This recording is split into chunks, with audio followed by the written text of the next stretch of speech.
My husband and I decided to create something new on our channel. So, this playlist is going to be called Art Travels. And anytime we go to other shows or just visit other places, we just wanted to give you an idea of what those events and art festivals look like. So, here we are. We're going to the American Craft Festival at the Union Depot in St. Paul, Minnesota. And we just wanted to share our travels. Hey everybody, we are in downtown St. Paul, Minnesota, and we are actually on our way to the Union Station Depot, or the train station down here in downtown St. Paul, for a craft festival. We're going to kind of take a look at it and see what it's like. Maybe it's something we want to do in the future. And it's put on by the Craft Association. So we're going to go ahead and take a look and see what this is all about.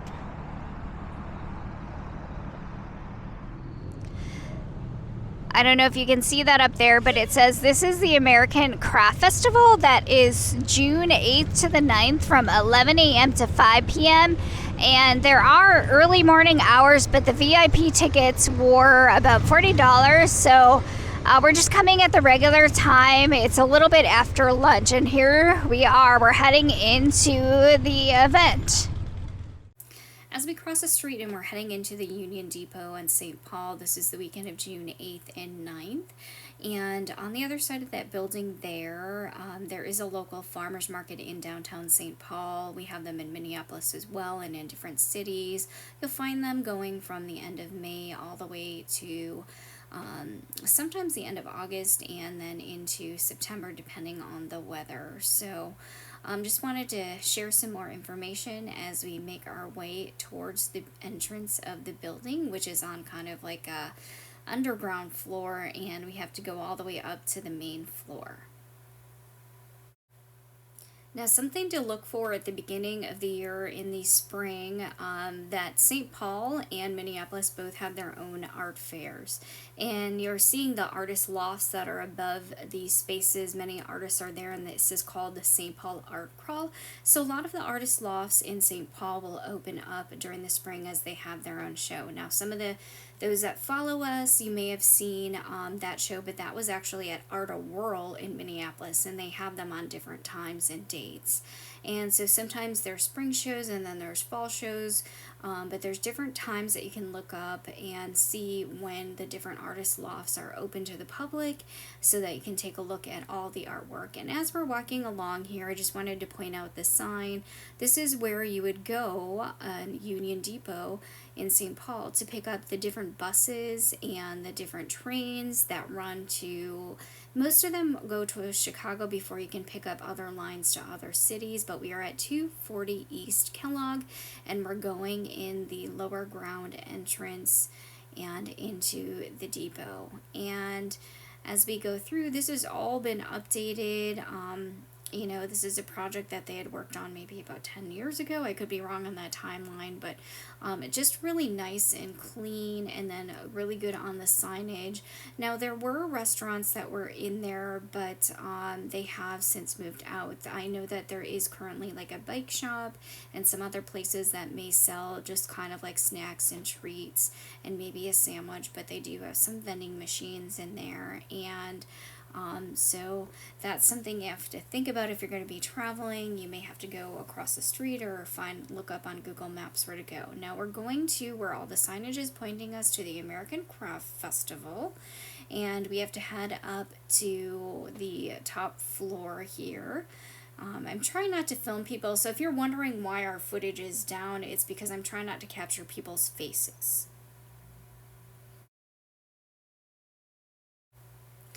Alright, we finally made our way up the last escalator and to the waiting area, or the main area of the Union Depot. And coming up to the last sign, the American Craft Festival, that was on June 8th and 9th from 11 to 5. I did talk to people, and they did say that they would probably be back again next year during this same time.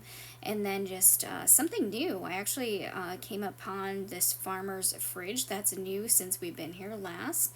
Healthy option as a vending machine if you're having to be there waiting, because they did have a restaurant there, but it has since closed down. But some of the shops again do have snacks, but there are other food options kind of around the area in different restaurants, but you may have to leave Union Depot to go find those.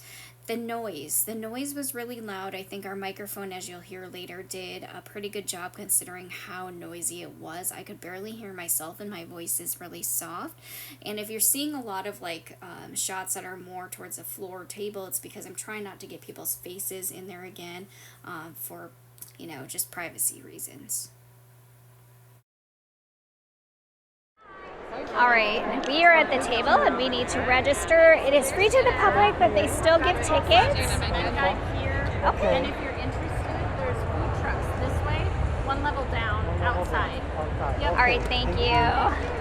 All right, I didn't get them in there, so we just got to hand our tickets. I'm not doing the faces. All right, thank you. And here's welcome, and here we are. There is the map of the different creators that are in there, and it looks like it's going to span this whole entire area. It is kind of loud, so we're just kind of looking. We have local businesses that did sponsor the event.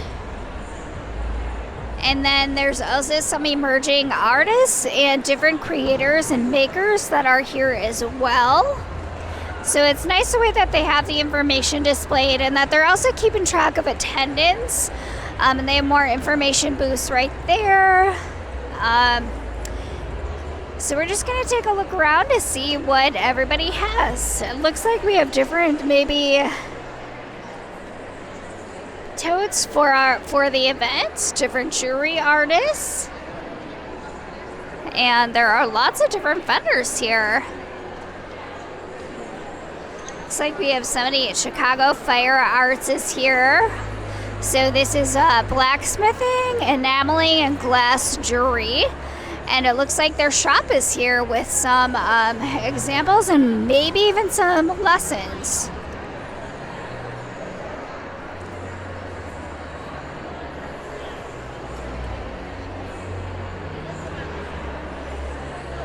We have some wood carving and woodworking. And then it looks like we have some pottery going on as well. We even have textile artists that are here. We're taking a look to see if we know anybody who's here.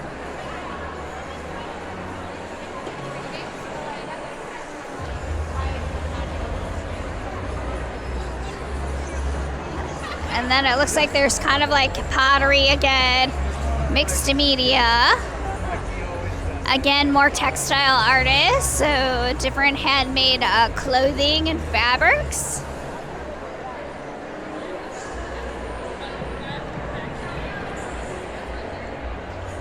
There's kombucha. We have a music DJ and different beverages available to everybody. Here's like a little seating area. And again, this goes on tomorrow from 11 to 5 as well. We have a local coffee group here.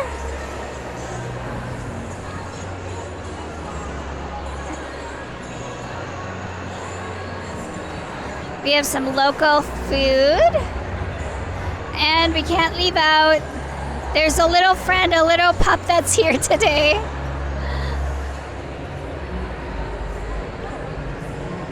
Thumb cookies. So we have different creators of all kinds that are here today.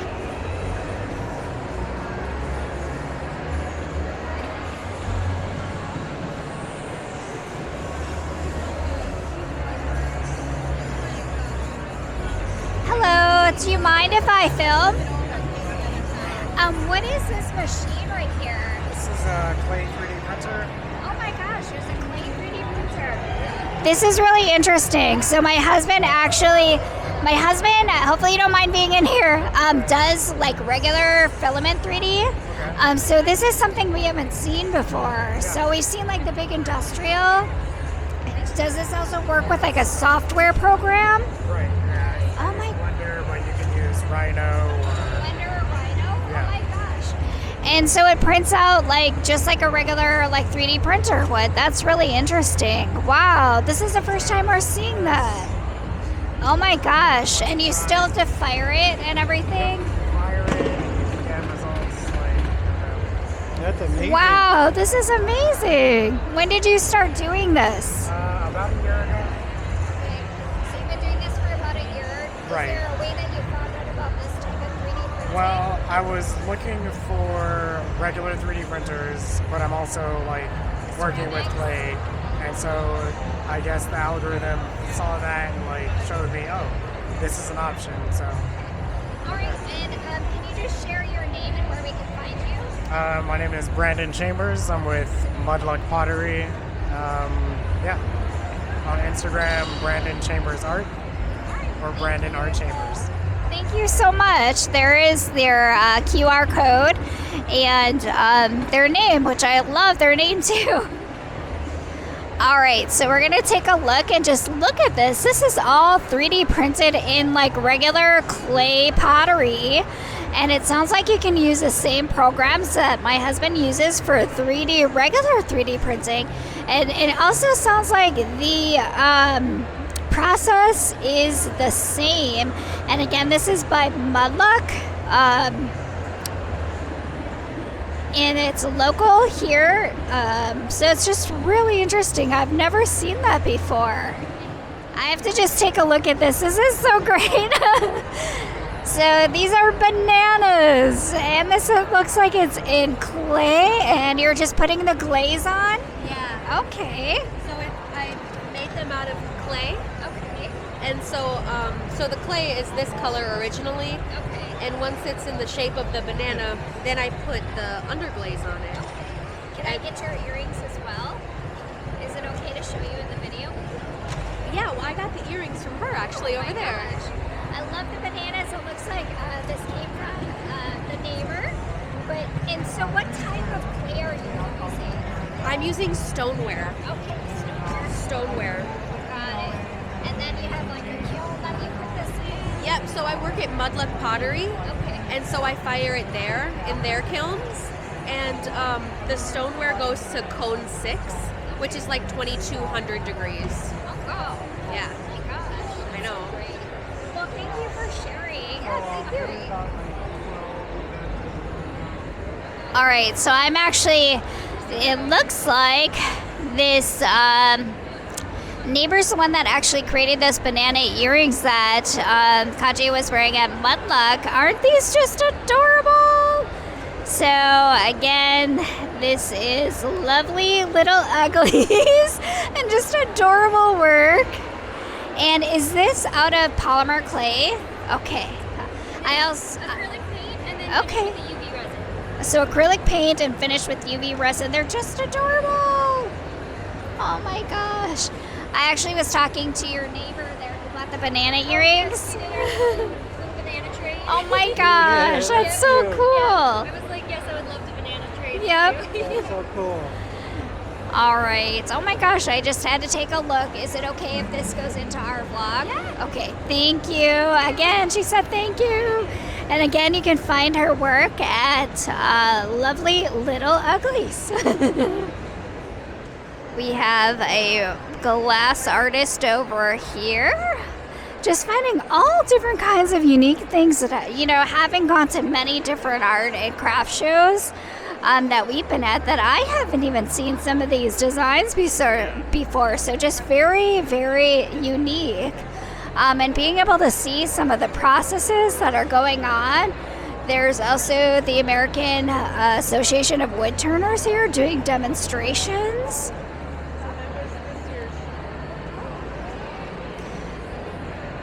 It's very interesting. And again, very echoey in here, but just lots of different types of handmade items. Everything from soaps to jewelry to clay to glass to wood, and then different demonstrations that are going on.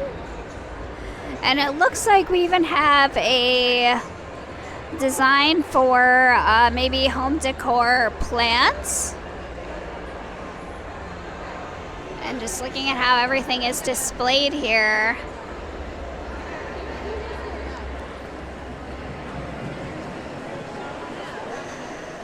All right, and then they also have like different like food trucks downstairs that we were told about. So lots of things to look at. We might do a couple turns around just so that we can actually see everything. And then there's people that are teaching like how to make pom-poms. And there's a Swedish institute there. So different like arts and crafts here.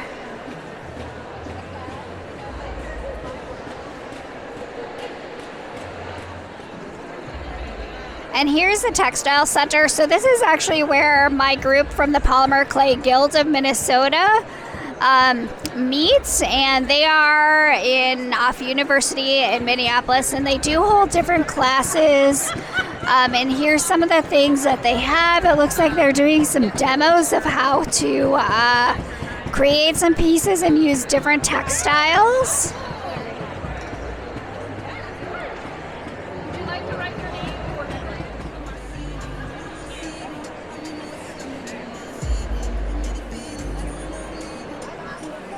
There's a music DJ that they have. Lots and lots of different creators. It's kind of like just taking our first browse around to actually see everybody. Oh, we ran into some pastries. This is kind of my weakness, so this might not be a good thing that we stop or walking past right here. More glass artists over here. We have Gaga Glass. And then we have different, it looks like obsidian and different clothing boutiques. Very interesting. Different demos, lots of different textiles, a really good variety of different artisans here. Looks like there's somebody using the loom.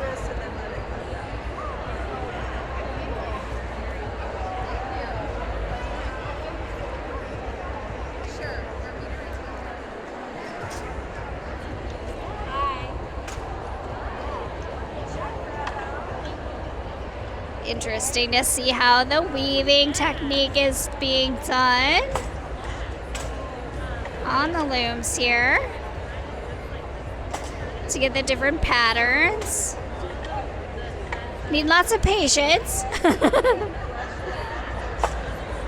long has this current project been going on for? We just started this morning. Oh, sure. So it's about 70 inches long. Oh, okay. It can be a blanket?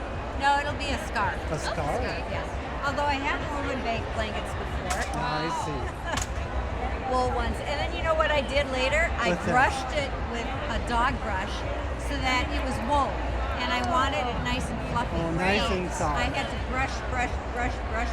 Oh, that's great. What type of pattern or design are you using for this one? This one is just a plain weave. And then this over here is a twill. Okay. So like if you've got jeans on, if you look at jeans, they have a diagonal slant to the way the threads or the pants go, the fabric. Okay. That's a twill. But you can make different shapes with they're either going to go slanted like to the left or slanted to the right. Sure. You can make diamond shapes with them. Okay. And so twill is very interesting. So different things you want to do. Cool. Well, we create YouTube videos, so it's okay if we include it on our channel? Absolutely. Cool. Who is it that you're with? So we're with Think Cutie, and so we are both creators ourselves. Okay. And so we go to about 12 or so craft shows every year. Oh, really? ourselves. Oh, yeah. wow, that's great. So she works with polymer clay. Okay. And then Oh, yeah. I Yeah. 3D design and 3D print Okay. pieces. And so we're combining our mediums together now. Oh, that's it. So you're doing a collaboration then? We are, yes. Awesome. We always go, so we're also, we're artists that are in the art shop in Minnetonka Local Market. Oh, you're at Minnetonka Arts. Yeah, and then I'm a member of the Polymer Clay Guild. Which one? A member of the Polymer Clay Guild. Oh, you are? Okay, yeah. Yeah, so it's always fascinating to watch other artists at work and Yeah. see how they do their designs and the Yeah. creative process. Yeah, the fun thing about textiles is you can dye you can grow. We're growing flax right now so that we can spin it into linen Okay. to weave into towels, Wow. or clothes. and then you can dye. When I go on walks, and I see a berry, or I'll just rub it against my fingers to see if it'll stain my fingers. Oh, sure. And if it does, then I'll try dyeing with it to see what happens. okay. To the yarn. Yeah, with 3D printing, all the layer lines are straight because the machine is starting on the first layer and then Right. working its way up.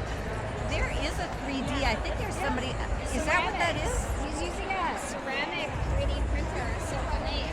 That yeah. Okay. So the material, All right, after walking around at the American Craft Council's event here, that is today and Sunday from 11 to 5, we walked around and gotten to speak with a few creators. So we're going to go and take a look at the rest of the depot. So if you were to come here and maybe, oh, sorry, got distracted by a little furry. Take a look at the little furry. Isn't he cute? And here's the rest of the depot. Normally this would be empty and people would be waiting for their buses or their trains, but it's just like a little old style train station depot. Alright, in the Union Depot, if you ever wanted to play a game of checkers or chess, why not go big? And they have a huge game here, and I was waiting for my husband actually because he had to use the restroom up there, and I was waiting for him to come back out. But again, you saw they have different benches and things if you're waiting for your bus or your train. They do have different pieces of artwork displayed on the wall, and they do change some of their displays throughout the year. But this one is really interesting. It says Forever St. Paul.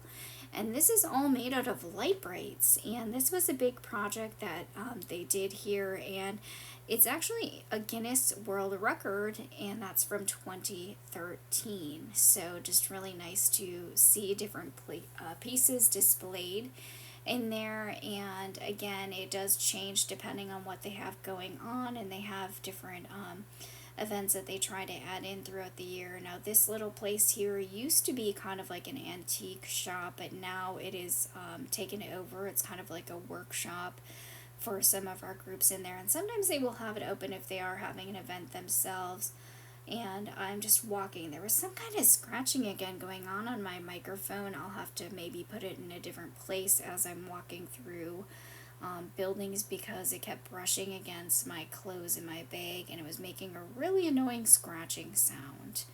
So as we go into here, they have a really cute little tiny train display that they put up, and on either side there are there's information, historical information about Union Depot, and just some information if you wanted to find out more about what they provide as far as services online.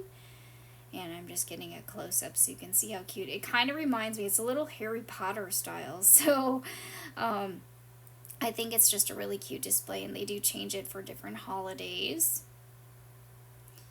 And back over here, there used to be, again, like a little family-run restaurant that was over there and has since closed.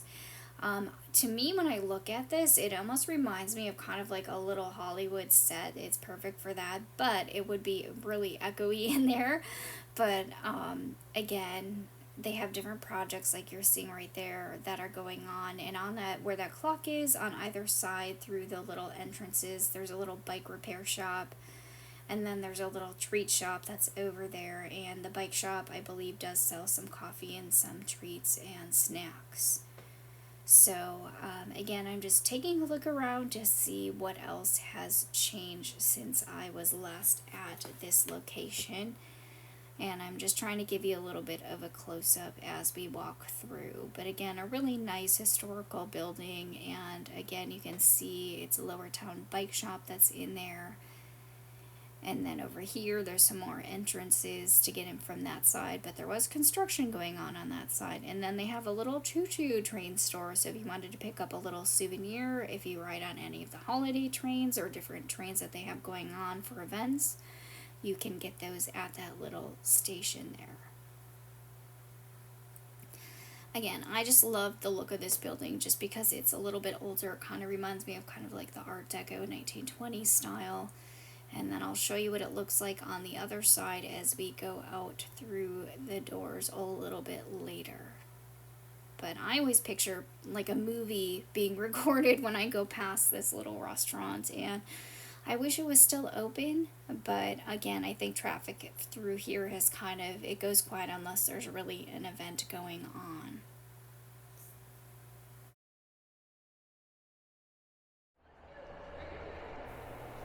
Alright, here's one last look of the interior as I make my little pan of the inside facing where the festival was.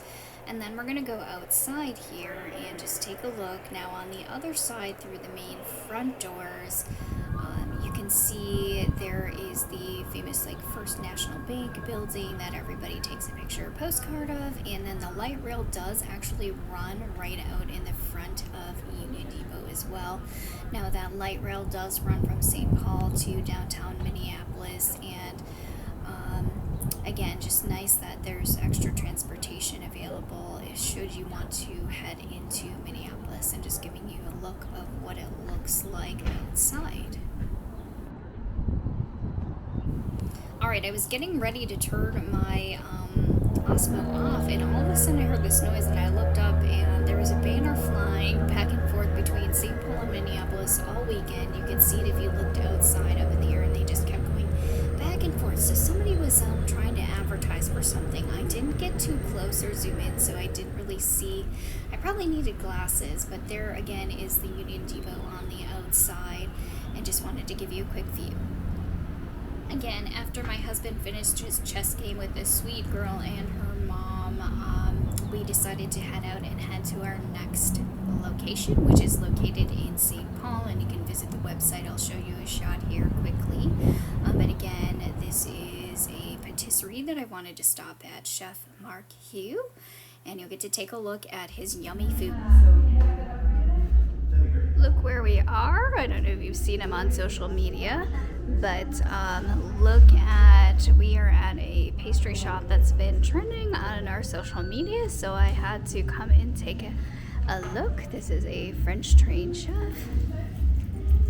and look at all of the yummy things. There's not much left. I think he normally sells out, so we're gonna see what we can get and what is available. Okay, we finally made it back into the car, and we narrowed it down to 3 different kinds, and I'm really excited because one of them is like a cronut, which is a mix between a croissant and a donut with key lime filling. And that's my husband holding the pastries, and I'm telling him to be very careful so that they don't tip, just because they look so delicious, and they were huge. So all of the 3 that we got are actually, you know, bigger than or the size of your hand. Just looked really delicious, and can't wait to try them. And so we're gonna let you take a look at what's inside once we get home. Now, my husband did a pretty good job of holding on to those as I was driving. I'm a little bit crazy when it comes to driving. And here we are. I wanted to show you quick before we gobbled them all down. But again, this is Mark Hugh Patisserie in St. Paul, and you can find him on his own website at markhugh.com. And here we are. Again, we have a little snail roll patisserie with little pistachios on the top, and there with the white, I think that's a meringue or some kind of fluffy topping, has the key lime inside of there, which it was a custard. And then we have a different little pastry that is kind of like, it's not like white choux pastry, it's almost like a kind of like a lighter monkey bread that's kind of squished together with some delicious custard style topping and fresh raspberries. And boy, I didn't even show us eating those because they didn't last very long. It was big, so but again, just very, very filling, and 3 was more than enough for us, but very delicious. And I have to say, from the ads and the things that I saw on Instagram, they were very good. So we are very happy that we went and we stopped by there to try some of the yummy treats. All right, after eating those pastries, I was inspired to go home and create some pieces of my own. So I made some pink frosted donuts as part of my own challenge after going out and getting some pastries. And again, thank you for watching this. I hope you like this new style. We will be at the Twin Cities Pride coming up on the 28th and 30th, and we will be in booth number 69. But there's a list of all of our shows where we will have our own art pieces. Thank you.